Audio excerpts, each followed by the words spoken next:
If you're a woman in her late 30s or early 40s and you've suddenly gained weight out of nowhere, even though you really haven't changed your diet or fitness routine, this video is for you. The same thing happened to me when I hit my early 40s. All of a sudden, I gained weight, and I quickly realized that what I did in my 20s to lose weight doesn't work anymore. So stay tuned for how I lost the perimenopause weight. So when it comes to perimenopause, you've probably noticed that things are a little bit different as far as your body, your hormones, your metabolism goes. And I can honestly say, in my experience, it wasn't one thing that helped me lose the weight. But I can honestly say that my approach was different than what I've done in the past. And there were probably 3 or 4 things that really moved the dial for me. So I'm going to get into those, share some details, and hopefully this will help you on your weight loss journey as well. So the first thing that I did to lose the perimenopause weight was I started tracking my food. And I know there's so many women out there that are like, oh, it's so time consuming and it's so overwhelming. But I really believe it's like anything else in life where you put in some effort and you get results. So training for a half marathon or a marathon or deciding to redecorate my house, there definitely takes some planning and effort that goes into this to get the desired results. So when it comes to tracking my food, I am definitely very flexible with what I track and how I track it. And I'm going to give a little shout out to my previous video about some of the mistakes I made when I first started tracking macros and what I do now as far as my approach. And I really believe that the more imperfect you can be with your tracking and the more flexible you can be, the more consistent you are with your eating habits and what you decide to put into your body. And really, at the end of the day, fat loss, weight loss, it's all about consistency, doing the same boring things again and again. And really, that's how you get results. The next thing I did to lose the perimenopause weight was really getting my blood sugar under control. And in this phase of our lives with perimenopause and shifting hormones, our bodies become less resilient to stress. And stress, cortisol, our stress hormone, goes hand in hand with blood glucose, which is our blood sugar. So a lot of times women in this phase of their life, they do have issues with blood sugar. And a lot of times we see high blood sugar, but low blood sugar is an issue too. And I was definitely feeling those spikes and dips in my blood sugar as far as my energy level went, my mood. I would feel hangry between meals. I would have these crazy cravings for sugar and carbohydrates. My sleep was a mess. I wanted to nap on the couch in the middle of the afternoon. I just had a lot of signs that pointed towards blood sugar dysregulation. There were a few things I did here. I will go through them real quickly, but blood sugar management, I think, is huge as far as weight loss goes, as far as managing cravings, eating the things that you should be eating versus the things that you shouldn't be eating. So some of the things I did to get my blood sugar under control were: number 1, eating more protein and eating protein consistently throughout the day. So I pretty much made myself eat every 3 to 4 hours to keep my blood sugar steady. I wanted to avoid those peaks and valleys with my blood sugar. So planning breakfast, lunch, an afternoon snack, dinner, sometimes a snack before bed, but making sure I had protein with all of those meals. When it came to my protein goal, I didn't make myself crazy with it. I didn't set some crazy high goal. I often hear 1 times your body weight in grams for protein. And I didn't start with some crazy number that I couldn't hit. I simply started with getting 25 grams or more at breakfast and then 100 grams total for the day. And once I did that consistently, I moved the goal up. So it honestly took me a good 4 months to get consistent with hitting 100 grams most days of the week. And I can honestly say I wasn't doing it every single day. It was most days of the week.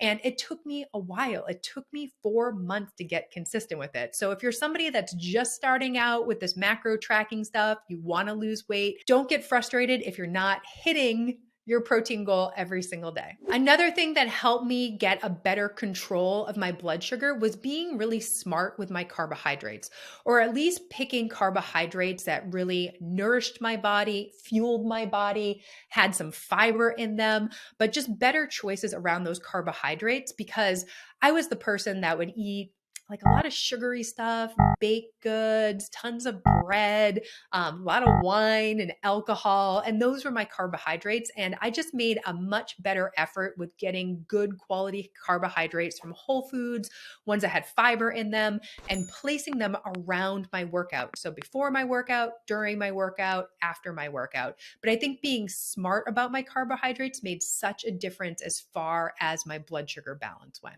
Another thing that helped with my blood sugar balance was prioritizing sleep. And I always joke around with my clients about this, that when you don't sleep, everything sucks. Especially when it comes to weight loss, because you're going to have cravings, you're going to be hungry all day, you're not going to be in a good mood, you're not going to have energy to work out or meal prep or do the things that you need to do. So really prioritizing your sleep, forcing yourself to go to bed at a reasonable hour, not staying up scrolling, watching Netflix, things like that makes all the difference. So if you're somebody who's staying up late into the night, not sleeping great, it's really important to prioritize that sleep, because you will feel a whole lot more balanced as far as the blood sugar goes, the cravings, and just those things alone can better help you get to your weight loss goals. Another thing I did as far as improving blood sugar balance was just moving more throughout the days. I started adding in just little 10-minute walks here and there, especially after eating. So after lunch, I would just go for a quick little 10-minute walk. After dinner, I would go for walks with my family.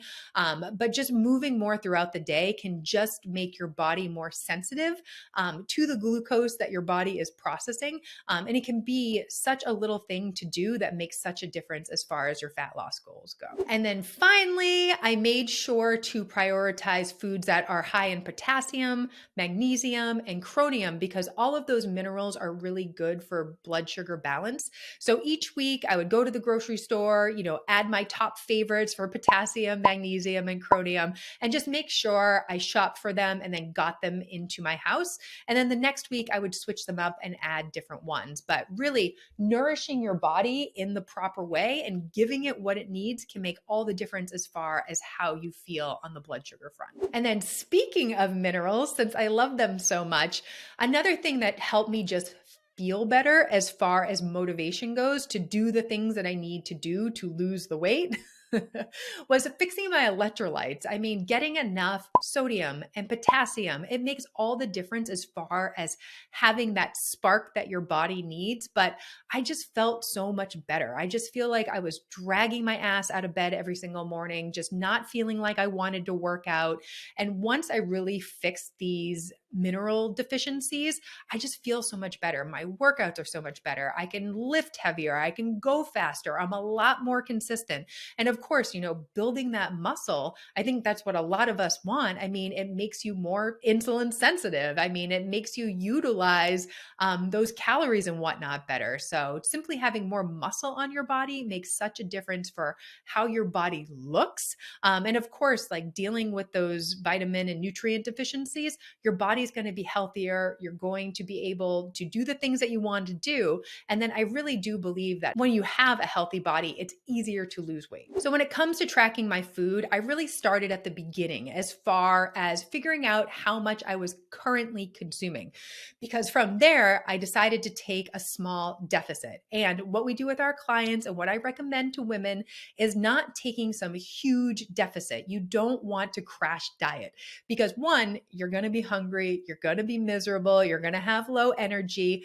And I feel like you plateau a little bit quicker because you're taking that drastic deficit. And honestly, like it's really hard to eat in a really big deficit. I just feel like it's not enjoyable, like you're hangry and cranky and whatnot. So all this to say, I started with a really small deficit. So I figured out how many calories I was currently consuming and then cut 5% from there as far as calories go. I eventually went to 10%, and that made a huge difference as far as losing a little bit of weight. And finally, the last thing I did to really lose that perimenopause weight gain was focusing on strength training. So my goal right now is getting to the gym and strength training anywhere from 3 to 4 times a week. More recently, it's been 4 times a week because I have been a lot more consistent and motivated to work out. But building that muscle is so huge as far as changing your body composition goes, makes you more sensitive to insulin. There's so many reasons to build muscle. And as I always say, you got to use it or you're going to lose it, especially in your 40s. So really prioritizing that and just getting consistent with my workouts has made all the difference. And then also just moving more in general. So I go for a lot more walks. I walk with my dog. I walk with my family. I add in little 10-minute walks when I have, breaks between calls. I just make it a point to be more active.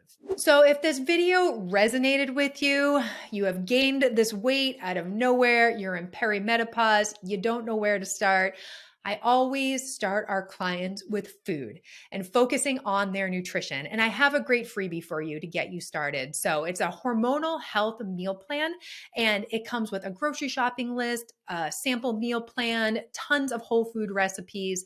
But I just feel like good nutrition can do so much as far as our overall health and helping you get to the body of your dreams. So if you enjoyed this video and found it helpful, I would love for you to take a second to like this video and subscribe to my channel so you don't miss future